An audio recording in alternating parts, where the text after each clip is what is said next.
Наивно е да се верува дека театарот ќе го спаси светот, но ако само еден миг од времето на сцена го допре срцето и умот на гледачот, тогаш театарот за мене има смисла, вели Лилија Абаџиева, режисерка на представата Звонарот на Богородичната црква во Париз.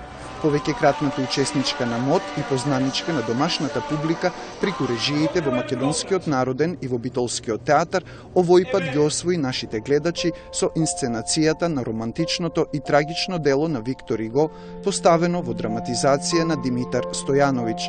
Односот меѓу убавото и грдото, доброто и злото, но пред се љубовта како тема, ја привлекле Абаџиева, како што рече, да се зафати со овој проект.